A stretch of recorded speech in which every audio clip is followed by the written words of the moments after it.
अस्सलाम वालेकुम। आज हम बात करेंगे कौम समूद के बारे में, जो कि हज़रत सालेह अलैहिस्सलाम की कौम थी। तो चलिए वीडियो को शुरू करते हैं। वीडियो को शुरू करने से पहले लाइक और सब्सक्राइब कर दीजिए। बिस्मिल्लाहिर्रहमानिर्रहीम। हज़रत सालेह अलैहिस्सलाम का जिक्र कुरान में 8 मरतबा आया है। आपका ताल्लुक़ कौम समूद से था और ये हज़रत हूद अलैहिस्सलाम के साथ बच जाने वाली कौम आद थी। इस कौम का इलाका हिजाज और शाम के दरमियान है। कौम समूद पहाड़ों को काट कर शानदार मकानात और महलात बनाने के माहिर थे। सालेह अलैहिस्सलाम ने अपनी कौम से फरमाया, तो तुम उस वक्त को याद करो जब तुमको आद के बाद उनका खलीफा बनाया गया और तुमको ज़मीन पर जगह दी गई कि तुम उस पर महलात बनाते हो और पत्थर तराश कर पहाड़ों में मकान बनाते हो।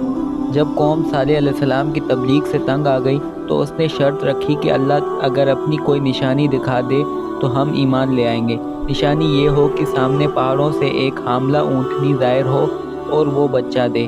नकातुल्लाह अल्लाह की ऊँटनी। फिर ऐसा ही हुआ। अल्लाह ने ऊँटनी भेजी और उसने बच्चा भी दिया, मगर अल्लाह ने 2 शराइत रखी। पहली ये कि ऊँटनी और उसका बच्चा ज़मीन पर आज़ाद होंगे, जहाँ से चाहें खाएं। दूसरी ये कि बस्ती के पानी के कुएं पर एक दिन ऊँटनी की बारी होगी और एक दिन कौम की।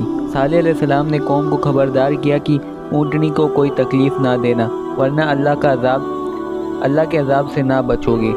कौम कुछ अरसा सुकून से रही और ऊँटनी का दूध इस्तेमाल करती रही, मगर कुछ अरसे के बाद उन्होंने ऊँटनी और उसके बच्चे को मार दिया। हज़रत सालेह अलैहिस्सलाम को जब पता चला तो आप दीदा हो गए और फरमाया, बदबख्त कौम, आखिर तुझसे सब्र ना हो सका, अब अल्लाह का अज़ाब। हज़रत सालेह अलैहिस्सलाम को जब पता चला तो आप दीदा हो गए और फरमाया, ए बदबख्त कौम, आखिर तुझसे सब्र ना हो सका, अब अल्लाह के अज़ाब का इंतज़ार कर। 3 दिन के बाद ना टलने वाला अज़ाब आएगा और तुम सबको तबाह कर जाएगा। आले समूद पर अज़ाब की निशानी अगले दिन ही ज़ाहिर होना शुरू हो गई। पहले दिन उन सब के चेहरे जर्द पड़ गए जैसे खौफ से हों। दूसरे दिन उनके चेहरे सुर्ख हो गए। तीसरे दिन वो काले हो गए। उसी रात एक आवाज़ ने उनको हलाक कर डाला। कुरान करीम ने इस आवाज़ को कहीं कड़कदार बिजली, कहीं ज़लज़ला डालने वाली चीज़, कहीं दहशतनाक और कहीं चीख कहा है।